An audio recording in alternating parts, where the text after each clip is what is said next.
from becoming a Catholic. Why can't women become priests? 1-833-288-EWTN. I don't understand why I have to earn salvation. 1-833-288-3986. What's stopping? Why do I need to confess my sins to a priest? What's stopping you? This is Called to Communion with Dr. David Anders on the EWTN Global Catholic Radio Network.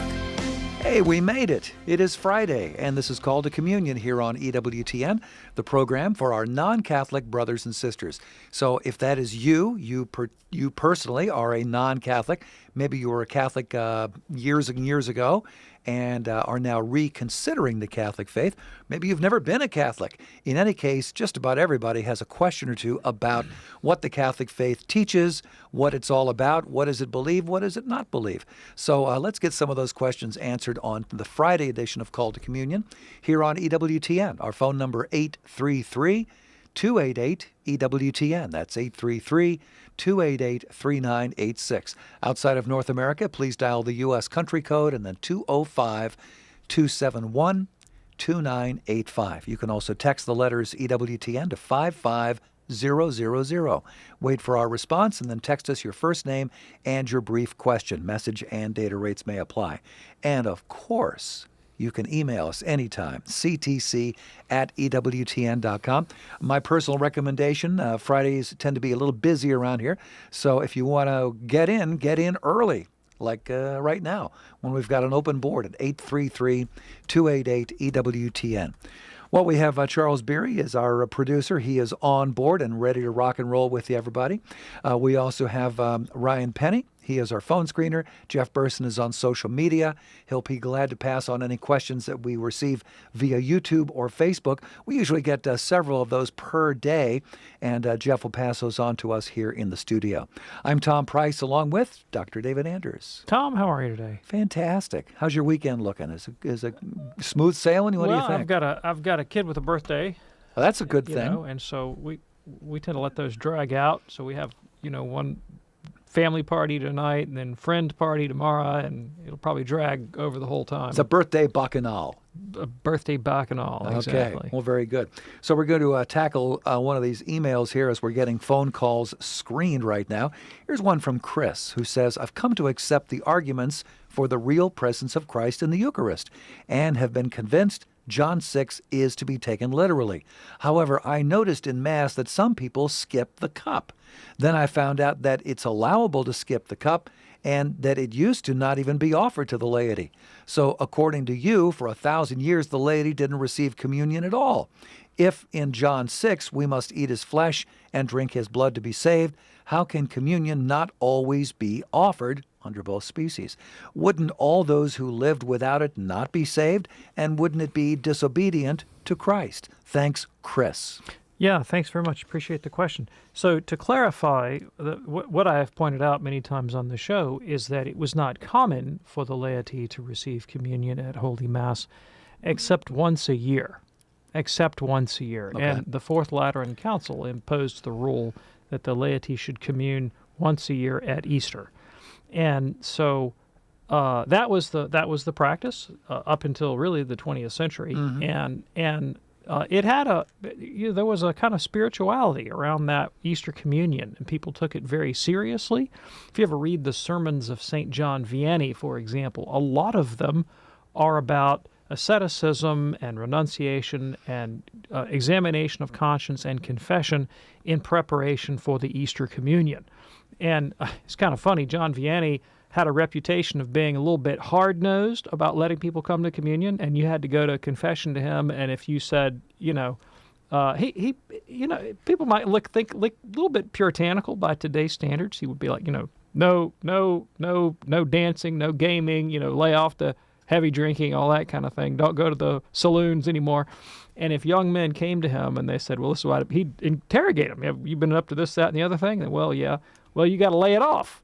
And if they didn't say they're going to lay it off, he would not give them absolution, and he wouldn't admit them to their Easter communion. And he actually preached one homily all about, hey, don't go to the priest down the road just because he gives you an easy time. You got to get serious about this thing. Sure. So it's not that they never communed, it's they infrequently communed. And again, the point of drawing that, I'm not advocating that as a policy, right? I'm just pointing out that was a historical practice. Okay. So what's the significance of that from the point of view of this show? Well, I want to draw people's attention to the fact that the primary reason to attend Mass is to offer the sacrifice of the body and blood of Christ to God the Father. And the reception of Holy Communion, whether it be frequent or infrequent, is really the culmination, the extension, the completion of that oblation in the context of the Mass. And we shouldn't separate our reception of Holy Communion or our thinking about why we go to Mass from the reality of the sacrifice. Nor should we treat Holy Communion in a casual manner, right? We have to be very serious, and just like St. John Vianney encouraged the young men of his time, make sure that we're properly disposed, we've examined our conscience, we've been to confession, and I don't know about going to saloons, but we should definitely lay off any serious sin that we are conscious of. Makes sense. Chris, thank you so much for your email. Here's one now from Melissa, who says, if a husband and a wife cannot conceive, can they get divorced? Yeah, thanks very much. No. If they're validly married, impotence or infertility is no grounds for divorce, right? So here's how the Catholic Church understands it: a valid marriage is the lifelong indissoluble union of a man and a woman for the sake of raising a child. Now, if you enter into that union with that intention, provided the various canonical stipulations are met, you're validly married. Now, you leave the question of the gift of children up to God, right? So you say you enter in a marriage and you 3, 4, 5, 6, 7, 8 years in, no babies. Well, you don't know that one won't come in year 15. True. Right? You remain open to life. That's what's asked of you. It's God who gives life. You cooperate, and you leave it up to the providence of God. Now, what if you are in a childless marriage through no fault of your own and no fault of your spouse? You still have, if you're a Catholic, you still have a sacrament, and the fruit of the sacrament is primarily that you bear witness to Christ's love for the church to the world. And so your home and your marriage remain an ecclesial state where you can bring your spouse and others to God, and you can be spiritually fruitful in ways that you may not be physically fruitful, but the goods and ends of a sacramental marriage, which are primarily spiritual, can still be met in your case. Melissa, thank you so much for your email. In a moment, we'll be speaking with Randy in Aurora, Ohio. Got a couple lines open for you right now, 833-288-EWTN for the Friday edition of Call to Communion. Join me next time when our guest author is Father Chris Alar, MIC, who along with Jason Lewis wrote a book, After Suicide. There's hope for them and for you. It's a very delicate balance between making that statement, don't worry, it's okay, God is so loving and all-merciful that this doesn't matter if you choose to end your life. It does matter, and there is consequences of the choice. EWTN Bookmark with Doug Keck brings you the best Catholic authors, Saturdays at 4:30 p.m. Eastern, Sundays at 9:30 a.m. Eastern on EWTN Radio. Hi, I'm Al Cresta of Cresta in the Afternoon. A Hindu rejected as absurd the idea that God could take on human flesh until he came across an anthill. Bending down to study it, he realized that his shadow caused the ants to scurry away. To get to know these ants, he would have to become one of them. God stoops and becomes as we are in order that we might be raised and come to know him. So, glory to God in the lowest.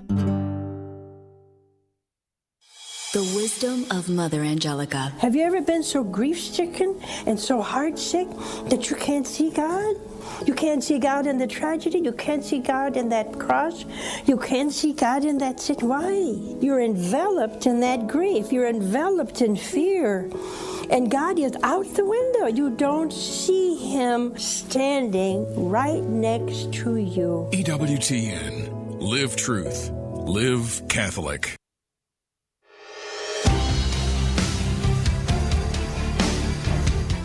Great program tonight here on EWTN. It is Father Spitzer's Universe. Join Doug Keck and Father Robert Spitzer, letting you know a lot about a lot of things, all things Catholic. Check it out tonight at 8 p.m. Eastern Time. Father Spitzer will be discussing the gift of the Magi. Great program, Father Spitzer's Universe. You can learn a thing or two tonight at 8 p.m. Eastern right here on EWTN Radio. If you're ready now, let's go to the phones at 833-288-EWTN. We begin with Randy in Aurora, Ohio, listening on AM 1260, The Rock. Hello, Randy. A Merry Christmas to you. What's on your mind today? Merry Christmas to you. I noticed the name of the show is What's Keeping You from Becoming Catholic? Yes, sir. And one of the reasons I'm never going to be a Catholic, for one reason, Dr. Enders offended me personally when he said that the Protestant Communion is like saluting a foreign nation's flag. I took tremendous offense at that, and if he would be willing to apologize, I would accept his apology. I'll take his answer off the air. Well, I'd like to know why you found it offensive. Whoops. Well, there he went. He went away. Okay.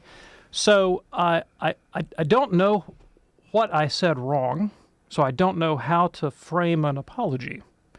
But let me go back over that statement again and see if I can't rationalize it, justify it, or explain what I meant.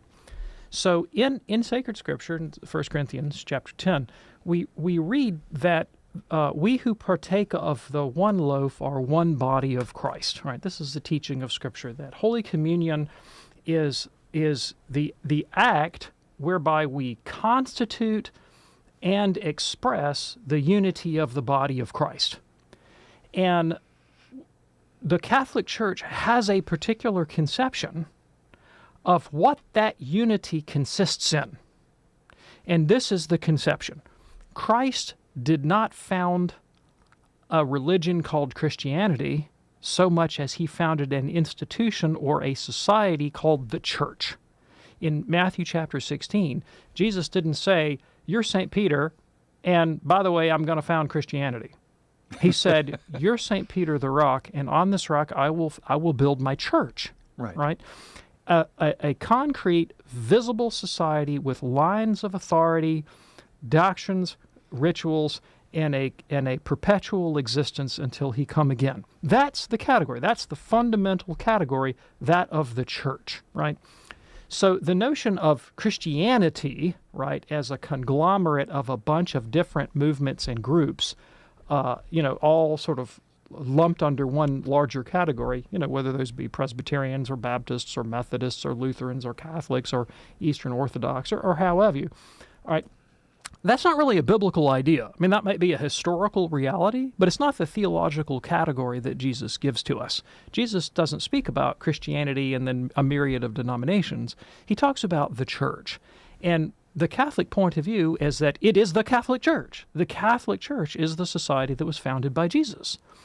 And over time, whether in the 4th or 5th centuries or up into the 16th century, groups have broken away from that Catholic unity. They may have taken elements of the Catholic faith with them, but they broke away from that Catholic unity and set up organizations outside that structure that was established by Christ. And then, when in those particular communions, when they celebrate the Eucharist, the claim is being made that they are expressing whatever it is that Christ meant to found. Okay. Right? And so, and in the case of most Protestants today, the idea goes something like this. All right, the body of Christ, which is the church, is not a visible society, but a kind of an ethereal spiritual reality that dwells primarily in the hearts of individuals. The invisible church? That's the language, right? Yeah. Even though when the concept of invisible church, what Luther and Calvin invented, they used it in a completely different way. They didn't use it to justify denominationalism, but it's been morphed into that idea today. Like, it's this kind of invisible reality. We participate through a kind of personal engagement with Jesus, inviting Christ into our heart, and then when those quote-unquote true believers gather together, that reality is sort of those gathered believers is made manifest. And it really doesn't matter whether the flavor that's expressed is Presbyterian or Baptist or Methodist or Catholic or Orthodox or whatnot. There are just so many flavors of ice cream, and their differences are immaterial, because the reality to which we all bear witness is ultimately an immaterial, spiritual, ahistorical reality, not a visible society. And so our reception of Holy Communion in those contexts, witnesses to that concept of church or that concept of unity. Well, you can see at a glance that that's very different from the Catholic concept of what it means to be the church. And so you might take a token, right, bread and wine, and the token looks the same in both cases. Catholics have bread and wine, Baptists take bread and wine. But what is being signified in the various communities is different. What the Catholic signifies by that is, first of all, the reality of Christ's true body and blood with the congregation there in that moment, constituting and expressing that visible society that Christ founded and stands in continuity for 2,000 years. That's what the Catholic means. What the Protestant means is, again, this ethereal, ahistorical, invisible communion in which many people might participate by some personal act of faith. It would be as if I took an American flag and one group said, well, by this American flag, we mean, the 50 states constituted by the U.S. Constitution and, the laws and institutions and, 3 forms of government and so forth that have historically constituted the nation, and somebody else waves the same looking instrument and says, well, by this I mean my colony on the moon, right? Or France. Right, or France, or whatever, right? Yeah. And so I don't draw that comparison to offend, but to elucidate. Now, if I've said something wrong there, I would like to have clarification, right? And it could be, well, perhaps the gentleman doesn't have that conception of the church. But the Catholics do, right? Catholics don't view Protestant communion as either a valid sacrament or, as it's understood by Protestants generally, certainly not by Protestants as articulated in the classical confessions and creeds of the 16th century, as expressing either the same society or the same concept of church. So I don't know how much more plainly I can put it. We don't mean the same thing by it. We're not indicating the same institution, the same lines of continuity, or the same doctrines. That doesn't mean we don't have things in common. Sure. And Catholics regard Protestants as separated brethren with whom we share not the Eucharist, but baptism. So there is something that constitutes a more profound unity, right? We do share a common baptism, but we emphatically don't share a common Eucharist. That's precisely why we're not in communion. Okay. And Randy, we thank you so much for your call. We do appreciate it. One last thing. Yes, sir. So let's say I'm just all kinds of crazy wrong and I don't know what I'm talking about and I'm an idiot and I'm a bad guy and I'm just an offensive dude. Okay? I'll grant that for the sake of the argument. Why would anybody decide to become Catholic or not become Catholic based on my moral worth, virtue, or good sense? Right? I'm not the Catholic Church. I'm just a lowly member of the Catholic Church. I didn't found this institution. Jesus did. I may represent it badly or may represent it well, but a person needs to decide for or against the Catholic Church, not based on my measly human personality, but based on the teaching of Jesus and the integrity of the tradition that he gave us that's endured for 2,000 years. For that matter, one shouldn't decide for or against the Catholic Church based on the personality of any individual, whether it be the Pope or a bishop or your local priest or even one of the saints, but based on the person and the identity and the teachings of Christ. That's what should determine you to be Catholic or not Catholic, not some individual blowhard Catholic radio host. Call to Communion. You're not a blowhard now. Call to Communion here on EWTN. Our phone number 833-288-EWTN. That's 833-288-3986. Here is Kirsten now in Durham, North Carolina, listening on Divine Mercy Catholic Radio. She is a first-time caller. Hey, Merry Christmas, Kirsten. What's on your mind today? Merry Christmas to you both, and thank you so much for taking my call. Well, as I said to your call screener, my question is a very common Protestant source of perplexity, and that has to do with, I think, Veneration of Mary, which is the proper language, because one of the biggest myths as you know, that gets circulated amongst Protestants is that Catholics, quote, worship Mary. Mm-hmm. And as a Protestant, and when I say Protestant, as I was born into, baptized, raised, and married in the Presbyterian Church, I'm still Presbyterian. However, I have come to the point in my life when I am going to have to make the journey home. And the question of Mary is, I don't want to say it's a stumbling block, but it's one that I do want to get some full clarity and explanation on, because all of the other typical qualms that Protestants have about the Catholic Church, I've intellectually and spiritually, those have just crumbled. And what is it, Kirsten, what is it about Mary that you're having a difficulty with? Well, it's from my perspective, and this is, truly probably 54 years of perspective. Mm-hmm. When one says the Hail Mary, full of grace, etc., and is it the Memorare? Memorare. And the Memorare, yes. It sounds to my ears like we're praying to her, which is what is happening. But how is that not worshiping? Okay, I absolutely can help you. All right. Let me draw a couple of analogies, and thank you very much for your question. And I appreciate your dilemma. I think every Protestant who's come into the church wrestles with these questions, and that one, the specific one you've asked as well. I mean, I remember I had the very same question.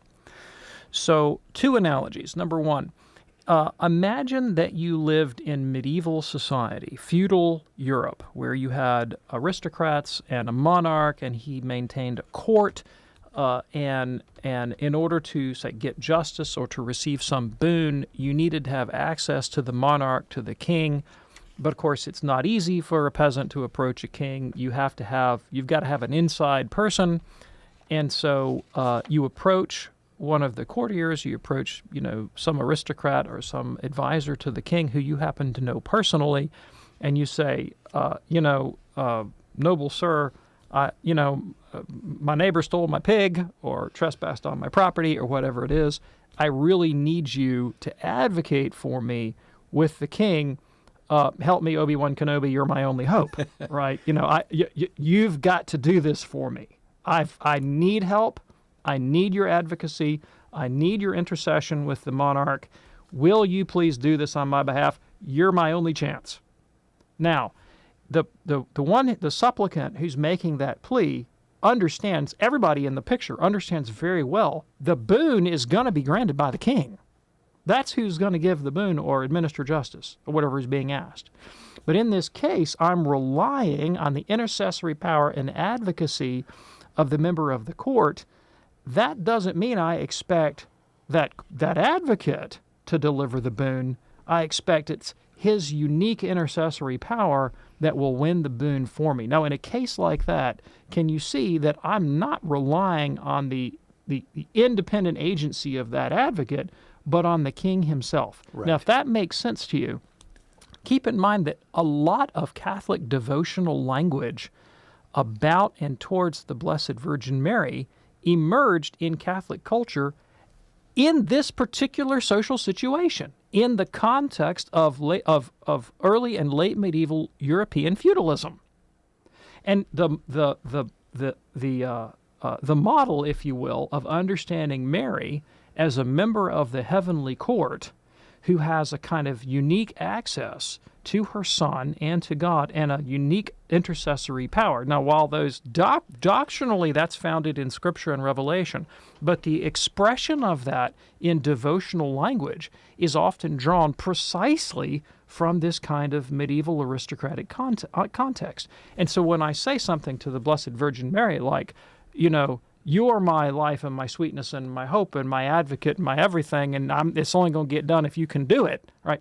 That doesn't mean I expect the boon to be delivered single-handedly by Mary as if she somehow had some agency that was radically disconnected from the primacy of God. No, I'm just using poetic language, the language of love poetry and the medieval romance, if you will, to advocate with her. Now, what I always urge Protestants, if, as you're coming into the Catholic faith, if there's some form of Marian devotion that just grates on your nerves like fingers on a chalkboard, and you just can't wrap your head or your heart around it at this stage, well, then leave it off, for crying out loud. Find some form that is helpful to you, right?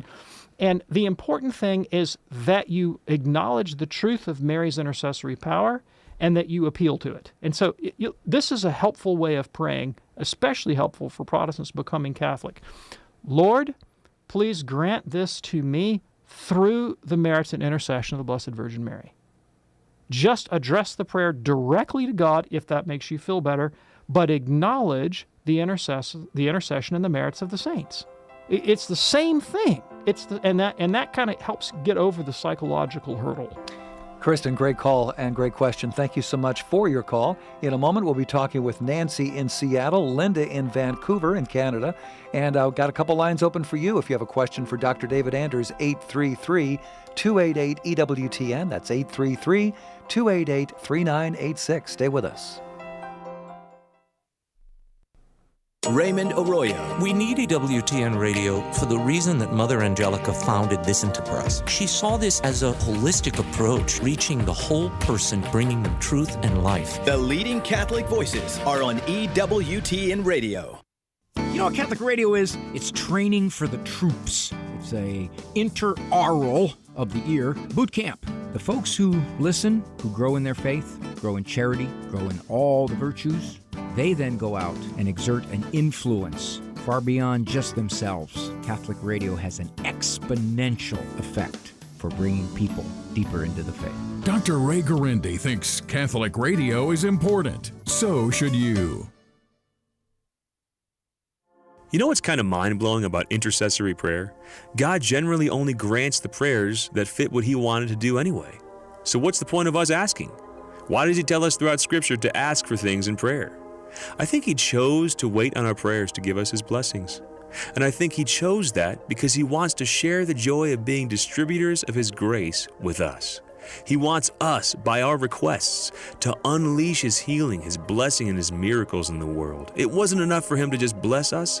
He wanted to share the joy He has when He blesses with us by making us necessary parts of that blessing. Archbishop Fulton Sheen said that the graces of God are hanging from heaven by silken threads, and prayer is the sword that cuts them down. So ask God boldly for things today and share the joy of raining His grace down on a needy world. That's what intercessory prayer is about. Prayer changes things. Send us a message at connect@reallifecatholic.com. This is Chris Stefanik on EWTN Radio. Parents, we want your children's help.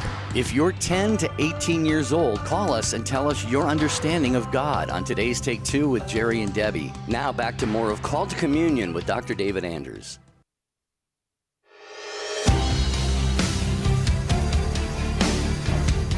The Friday edition of Call to Communion here on EWTN. 3 lines open, my goodness. 833-288-EWTN. If you have a question for Dr. David Anders, 833-288-3986. Let's go to one of those lines right now. Here is Nancy in Seattle listening on YouTube. Hey, Nancy, Merry Christmas. What's on your mind today?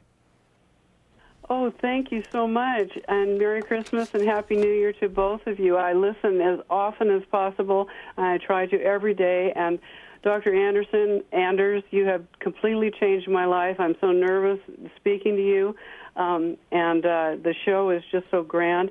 My question is, I've been reading the National Catholic Register, and I just happened to come across an article from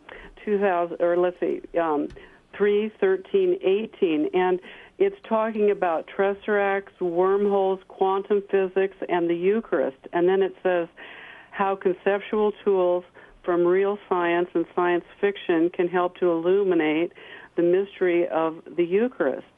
And anyway, my brother's a scientist and an engineer, and we talk about these different things and so on. And I know that a lot of young people are interested in these ideas.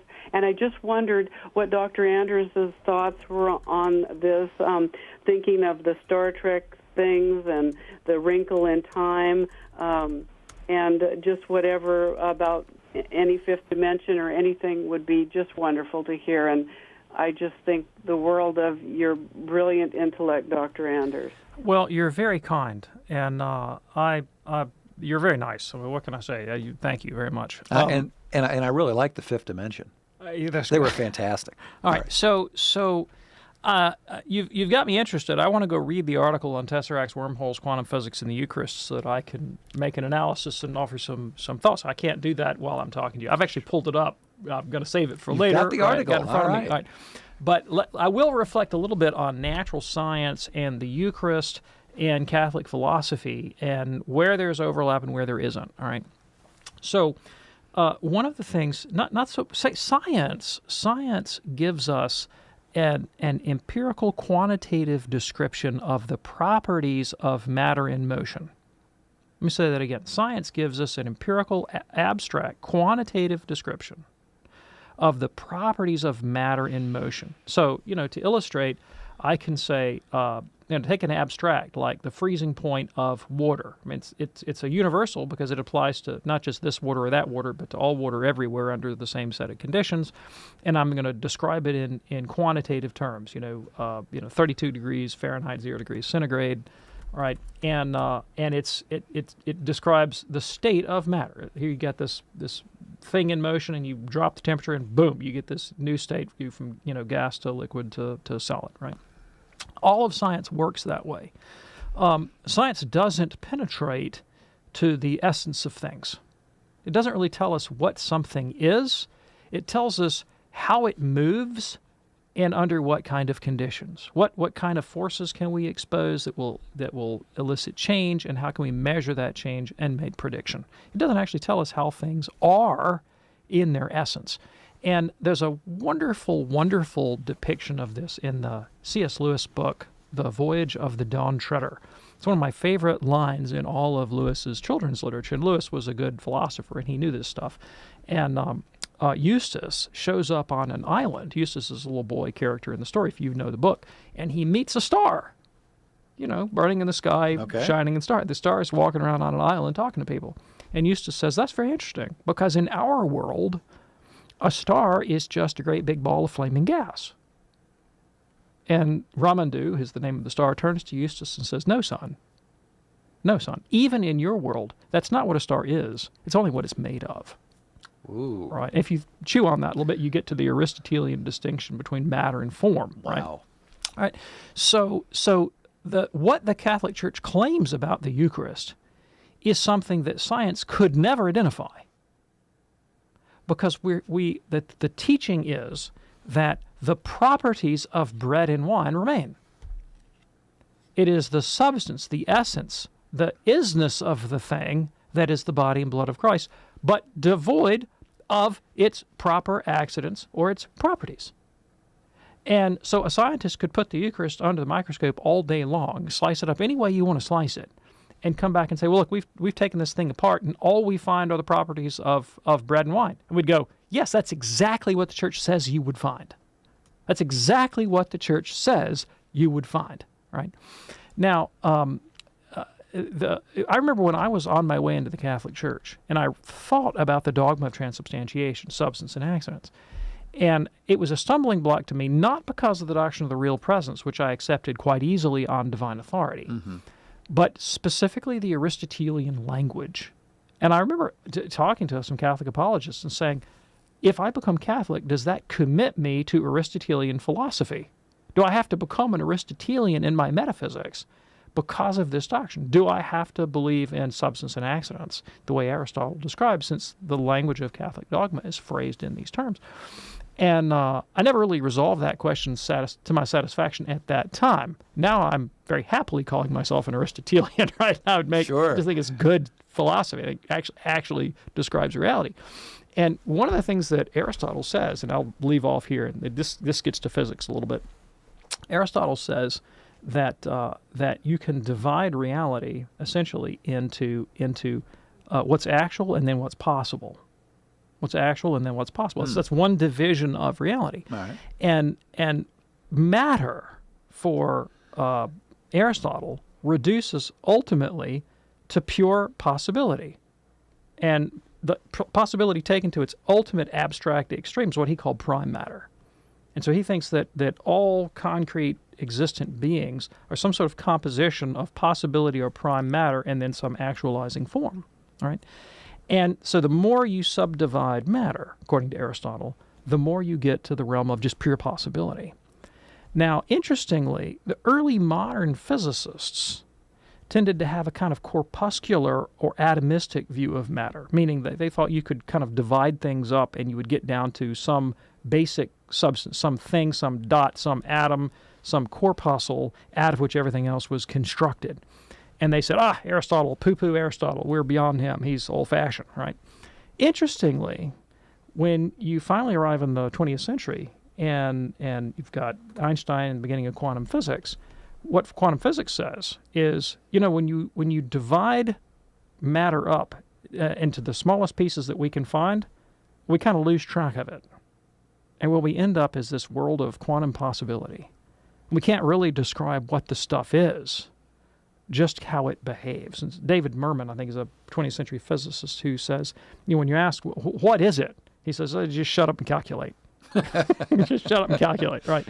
And I thought, how interesting, right? We kind of come full circle back to that classical Aristotelian notion that at the end of the day, matter is just this realm of pure possibility. Now, from that, you can actually get to the Catholic conception of God, because pure possibility devoid of any actuality at all cannot exist, right? It's just possibility. There's nothing actually there. And so that can't be where the buck stops. You can't stop at a realm of just abstract possibility. There must be something that's fundamentally, irreducibly actual that actualizes all possibility. And that unactualized actualizer is what Catholics mean by God. All right. Nancy, thank you so much, very much. And Dr. David Anders, the word of the day, corpuscular. Very impressive. You're looking pretty corpuscular today. I'll tell you what, you really threw one at me on that one. It is called to communion here on EWTN. Our phone number 833-288-EWTN.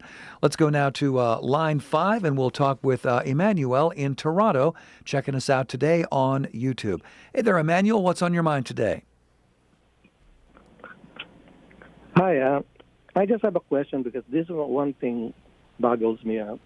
What if somebody forces you to commit suicide, and then they say that if you don't do that, they will kill your family? So what if the person caves in and commits suicide because he has no choice? Is he going to go to hell? Thank you. I appreciate the question. I mean, what a horrible scenario to have to contemplate. Yeah. And I hope with all my heart that no one in your family life is contemplating such a thing or is being pressured in this kind of way. And if you know someone who's in this situation, I would take every measure, contact every kind of authority, from the federal government and law enforcement, and whoever else you could, even private investigators, contractors, anything you can do to try to extricate somebody from such a dangerous situation. And our heart goes out to you. Well, I'm so sorry if that's anyone that you know that's facing a situation like that. The Catholic position is that you cannot do evil so that good may result. Right? At no point can we justify doing evil. And to kill oneself is evil, right? It's wrong. Mm-hmm. It's self-murder. And so I can't do one evil thing because I hope to bring about a good result. And so I would never be able to advise anyone in that situation to kill themselves. Now, there might be and you can't lie either. But there might be I would look for any kind of out, first of all. I mean, could I give the impression of having killed myself? Could I, is there any way I could seem to comply and try to coerce the situation? I mean, this is a horrific thing. but I would never could not advocate doing evil so that good might result. Now, let's say that someone was so compelled by this or some other situation that they lost their reason.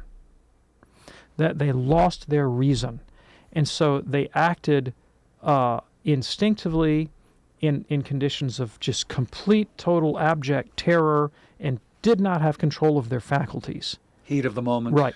Well, more than heat of the moment. Okay. I mean, you can act from passion, right? But I'm talking about like reason is completely overwhelmed and you have no capacity to deliberate at all. Okay. Does that enter into the question of your culpability? Of course it does. Of course it does. Because what makes an act morally relevant or morally culpable is that we freely choose it.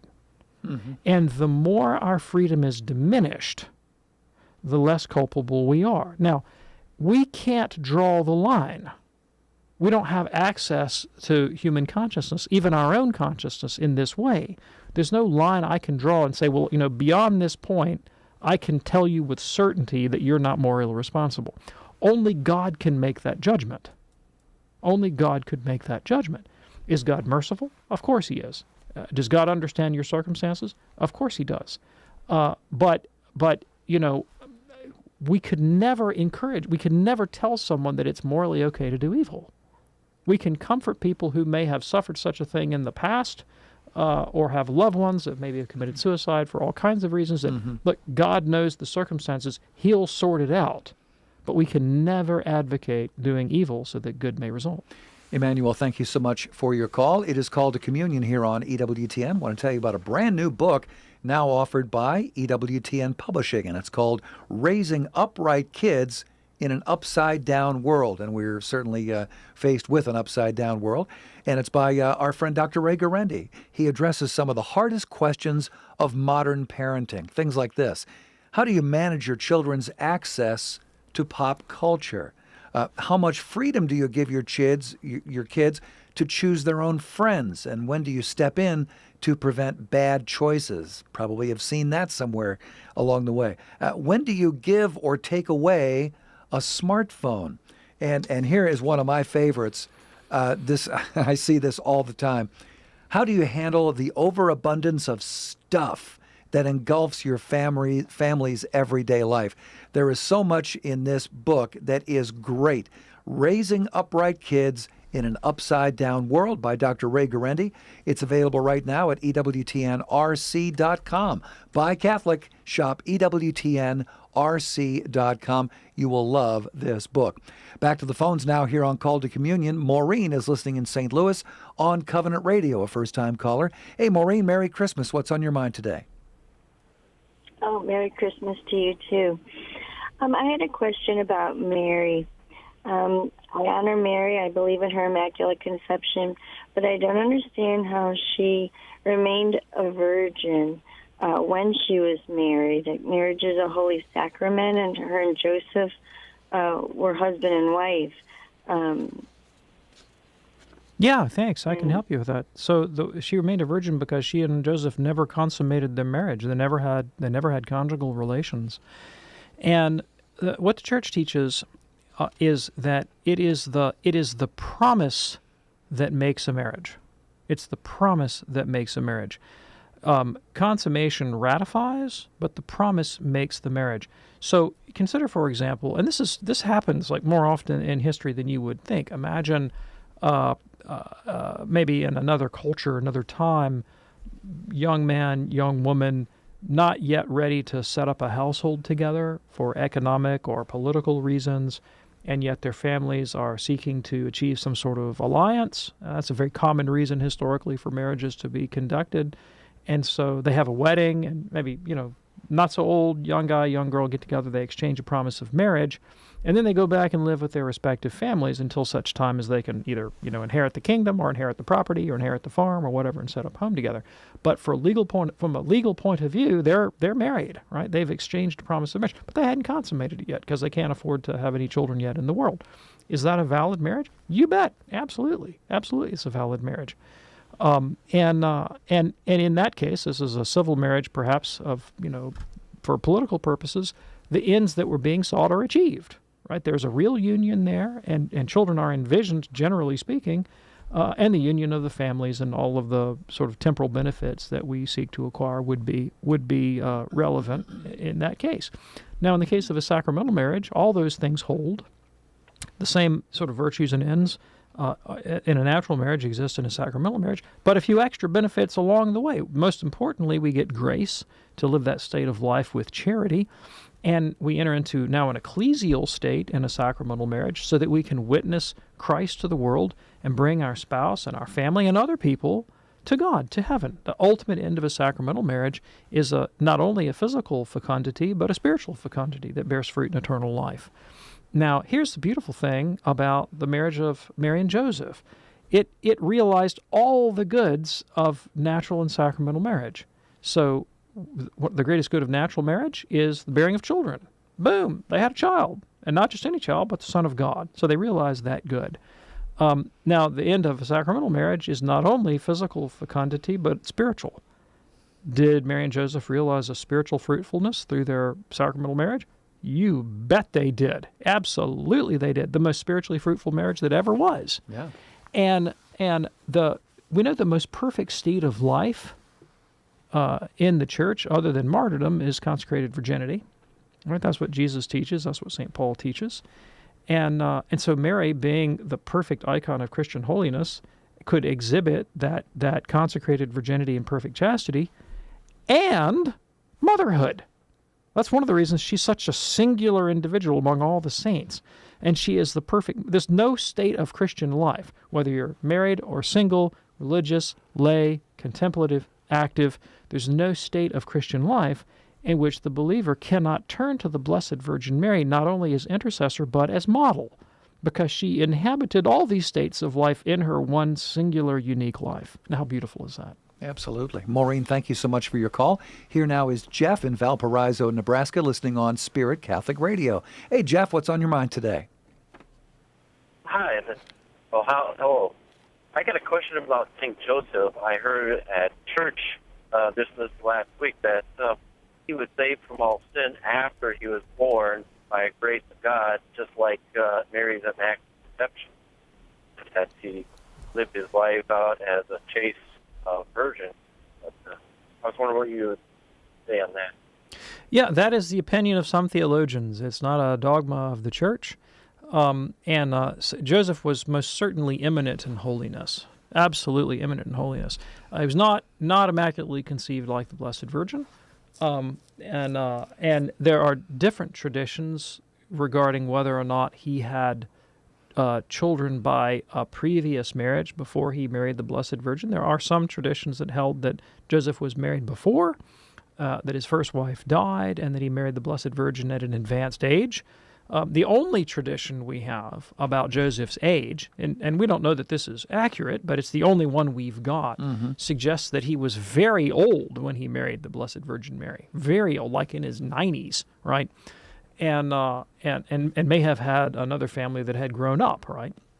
But you don't have to believe that. That's an early church tradition. It may or may not be true. But he was eminent in holiness, though not immaculately conceived, and was perfectly purified from sin, because he was that's what holiness consists of, right? It's the holy life, the life of avoiding sin and being united to God in charity and purity. Okay. Jeff, thank you for your call. Rob has another St. Joseph question for us. He's in Terre Haute, Indiana, listening on Covenant Radio. Hey, Rob, what's your question today? Well, mine is, very, very similar question to the last two, in that I would think that St. Joseph had to know prior to the marriage that Mary was going to be a perpetual virgin. Oh, sure. Absolutely. He would have to know. To be sure. He knew what he was signing up for. Okay. Appreciate your call, Rob. Here is a question now from Lee, checking us out on Facebook today. Lee says, I struggle with Catholicism because back in the day, the church routinely identified heretics for the civil penal system to execute and burn. This seems like a great evil to me, and I can't condone a religion that wants to impose its beliefs on all. Yeah, thanks. So, not going to justify burning people, but I do want to clarify. Church has never imposed its belief on all. And it did not ever execute for disbelief, or the church never executed anybody, but it didn't turn anyone over to the civil arm for execution for disbelief if they weren't Christian. Okay. Right? So even though, yes, there were atrocities perpetrated against Jews, but not for heresy. Not for heresy. Heresy is something that only a Christian can do. Only a Catholic can commit heresy. So just to clarify, that was not the position of the church that everyone was bound to become Catholic, right? That wasn't the position. But if you are Catholic, you have to follow the law of the church and the law of the land. Now, I'm not about to justify burning people at the stake. I'm not a fan, right? Not a fan. But I do think it's important to place that in its historical context and have some understanding, lest we misjudge. Sure. Right?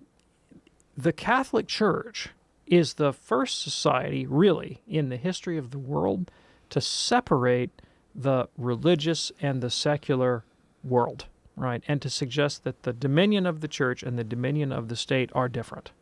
In almost every other traditional culture of the world, religion is much more closely tied to civil society and civil law than it is in the Catholic Latin West.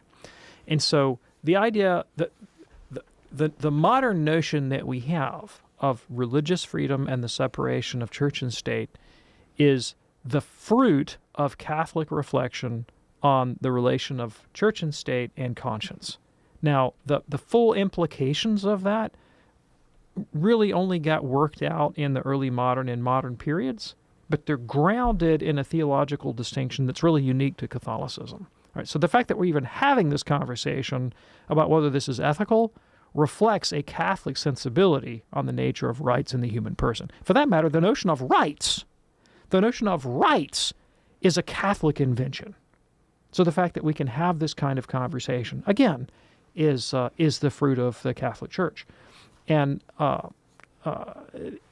then when you get into the context, even though church and state are understood as different realms within the Catholic world, the notion of the state and its authority in medieval Christendom was religiously justified. The king's office was understood to be kind of sacral office, and the constitution of the kingdom justified by a Catholic worldview. And so an act of heresy, the civil crime of heresy, would be similar to, say, an act of treason understood in the modern world. And, at different periods of American history, we've tried people and executed them for conspiring against the civil government. If a public official were to renounce the Constitution, for example, and seek to undermine it, they would be subject to harsh civil penalties, up to and including perhaps execution. And whether or not, let's just take off the table for a second the question of whether the death penalty is licit or not. But the criminalization of treason is something that I think almost everybody would agree on, right?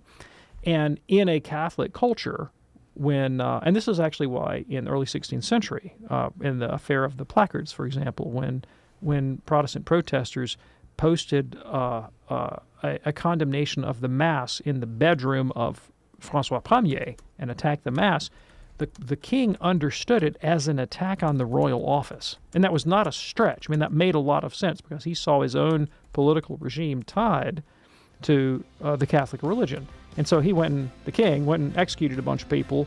And it's a little bit ambiguous. Are they being executed for treason or for heresy? And you're kind of like, well, yes. Okay, now, today, obviously, we have a much better understanding of how this reality of church, state, and conscience ought to play out. And it was, not a good idea to be killing people. But it's because of the Catholic Church we put an end to that kind of thing. You think folks weren't executed for dissenting religious belief in all cultures throughout history? Of course they were. But the notion of human rights and the dignity of the person that has put an end to that is effectively the fruit of Catholic moral reflection. Lee, thank you for checking us out on Facebook. Dr. David Anders, thank you, sir. Oh, thank you, Tom.